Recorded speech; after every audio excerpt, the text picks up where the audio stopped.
Hello everyone, it's Spera again. How are you all? So, like I said, in this video, I'll be throwing more light on ethics of accounting. In the last video, I discussed on types of assets, types of liabilities, and capital. I also defined over trading. So here I want to throw light on accounting ethics. What are ethics in the first place? Ethics is a basic concept and fundamental principle of human conduct which enables them to differentiate between bad and good, right and wrong. It can also be put as like a set of principles or beliefs that guides people's behavior. Yeah, it's a set of beliefs or principles which people follow in behaving, their habits, in the way they live their lives. That's what we can refer to as ethics. Then accounting ethics. Accounting ethics are they are standards of right and wrong. Accounting ethics, yes, they are standards of right and wrong conduct while applying to accounting profession in relation to accounting profession. Accountants are required to possess all these accounting ethics while carrying out their activities. So now let me give some codes of accounting ethics. That's the ethics which the accountant must portray: honesty, objectivity, integrity, due care, confidentiality, and professional behavior. Honesty, as the name implies, we all need, as an accountant, you need to be honest. Be transparent while carrying out your accounting. You shouldn't be involved with frauds and all those things, because accountants, they always refer to us as some places they always think all accountants are thieves, because they have access to books of accounts and they can easily change figures. Now let's say your manager should give you let me use the instance of a petty cashier collecting cash flows from his or her manager. Then you write 8,000 when the 8,000 as what you're meant to use for all those expenses. So let's say the manager now approves that, signs on the paper that you the request for the cash flows. An accountant or a petty cashier, use that as the person can just add 1 to it, and what does that become? 18,000. The person can leave space, write 8,000. I'm just giving an example that my auditing teacher taught me, an example he gave to me. That's what I'm telling you guys. He said the person can write 8,000, leave space for the 1. Then the manager, maybe in rushing or just wants to sign the thing, can just sign it. Then later, either the petty cashier or whoever can just come and add 1 to it. It becomes 18,000. So in all these things, you just need to avoid all these frauds while carrying out your accounting profession, whether you're a bookkeeper or anything. You have to be honest and transparent. You also have objectivity.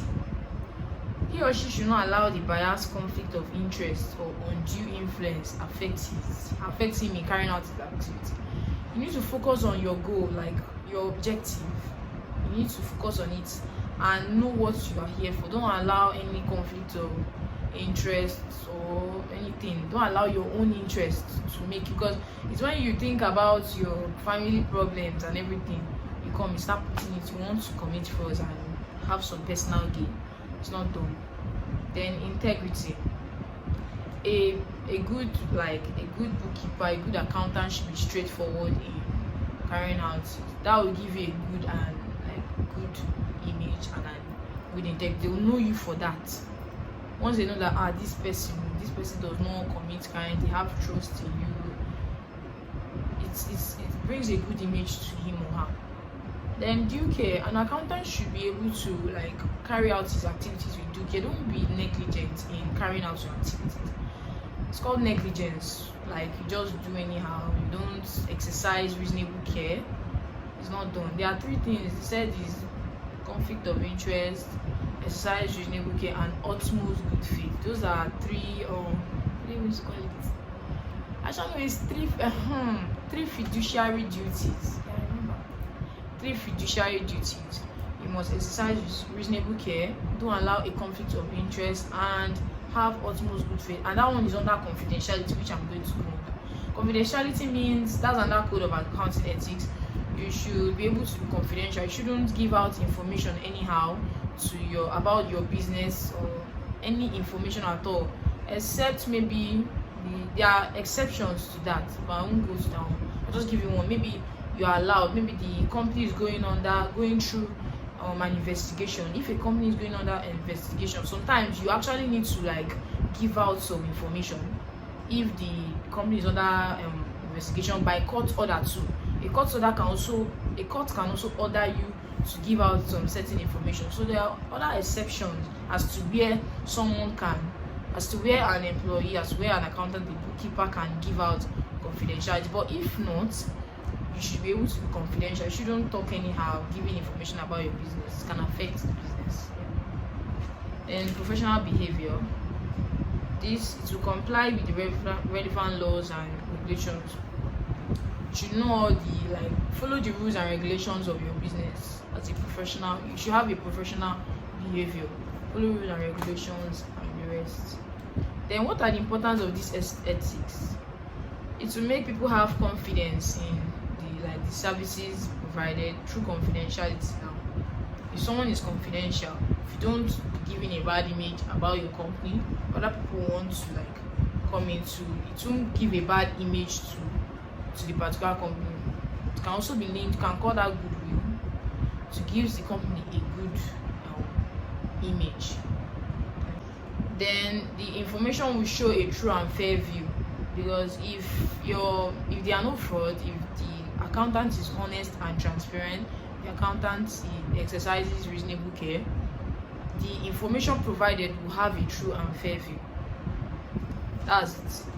So it also keeps the client out of trouble, the accountant out of trouble, because if you are straightforward, you don't commit fraud, there's no reason why you get into trouble.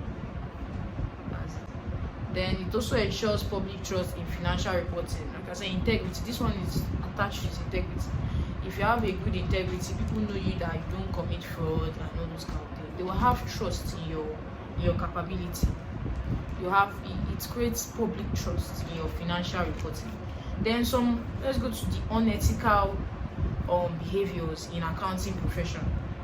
They have misusing of business funds, you take money for your personal gain. Then providing erroneous information. You're not being transparent. You're trying to hide figures. You're trying to any kind of fraud at all. That is anything that you cannot present, you can't do out in the public. You shouldn't do it in secret. You should be able to be accountable for your actions. You should be accountable for your actions. Then using confidential information for gain. Do you understand that? Using confidential, it's not all information you are meant to give out. So now, if someone gives out a confidential information, maybe a business is about to run out, is about to wound up, they can use it for gain in different ways. Maybe telling other people that investors are trying to invest in that company, they'll run away. Using for gain, maybe you want to just spoil a particular company, you just start giving out wrong information about the company for your own personal gain. That it pursues investors and the rest of that. Then manipulation of financial statements, and it can start from the source documents, because financial statements start from books of account. That's why auditors don't start from financial statement, they go back to the books of accounts. If the books of accounts have issues or there's a problem, then it will affect the financial statement. So manipulation of financial statement, it will affect that. I'm saying starting from books of accounts. So those are unethical behaviors. If you are manipulating figures, it will definitely affect and it will present and give a true and fair view. Let's stop here for today. Probably, I hope, hopefully, in the next class, in the next video, I'll give a solution or exercise on capital. That's the general accounting equation, which is capital is equal to assets minus liabilities. You might just do some additions and subtractions in them. Okay, take care. Please don't forget to like, comment, and share, so at least people will be knowing about my page, people that have problem with accounts and all those stuff. And please don't also forget to subscribe to my YouTube channel, so anytime I post, you get notified that I have posted. If you have any contribution, you can add to it. You know, I said it earlier in my first video, we all learn together. That's the goal. We learn together.